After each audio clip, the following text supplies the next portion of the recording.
So the camera is panning over the latest collection that has been sent to me in the mail. We're going to get to that in a minute.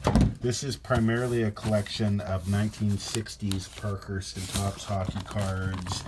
There's a Jacques Plante off the top. Keep in mind that you're seeing this exactly as I am. This is the first time I'm opening the box.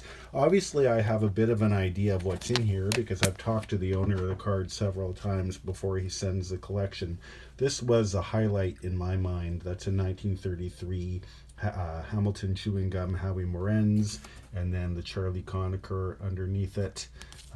Bit more pre-war under that, some 1933 Canadian chewing gum. But the meat and potatoes of this collection is from the 50s and 60s. Let's get to that Bobby Hull. This will be a bit of a different collection that's been sent to me in that there are no complete sets here. This is just a collection of single cards. So it's always easy to resell a card like that. It's a little more difficult to resell a card like that. Commons are tough. So what I try to do, because there's a Frank Mahovlich, because I'm trying to run this like a business and buy collections, the only way to keep buying is to sell. So I will go through and value this. Most likely what I will do is take out some of the key cards like the Morenz. I will value this individually. But generally what I'm going to do is value the rest of this stuff as one collection and try and resell it the same way.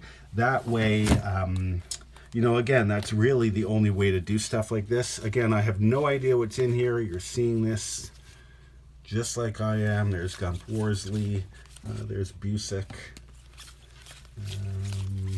We'll pull out one more pile. I mean, again, if there was a 1959 Parker set, it's easy to value that. If there's a 1959 Richard, it's easy to value that. There's a second-year Phil Esposito. And again, just seeing what else is here. That looks like Bobby Orr when you go through really quickly, but I knew it wasn't. So again, what I will do after the video is over is I will go through, I will put a value on this as a collection, give or take a few cards. I will contact the owner. If he agrees to the price, I will pay him immediately by e-transfer if he's set up for online banking. If he's not, I'll go to my bank tomorrow morning and send him a certified bank draft, express post. He'll get it in a couple days.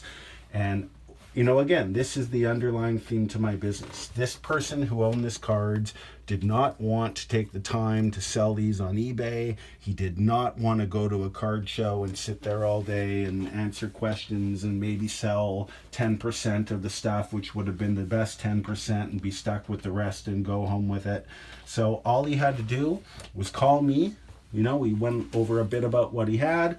He boxed it up. He sent it to me. I got it today, and he's going to be paid for this collection in 2 or 3 days at most, maybe even tomorrow. No time, no effort, no work, no risk on his part. And if you want to do the same thing, please give me a call, 604-726-1774, or email me. Go to the website. Look at the contact me. www.aasportscards.com is my website if you're watching this on YouTube. Canadian collectors and people with stuff only, please. I can only deal with Canadian people. Vintage baseball, vintage CFL, vintage hockey. Let's give me a call. Let's talk, and I hope we can do a deal together, much like this gentleman has decided to do with me. Thank you.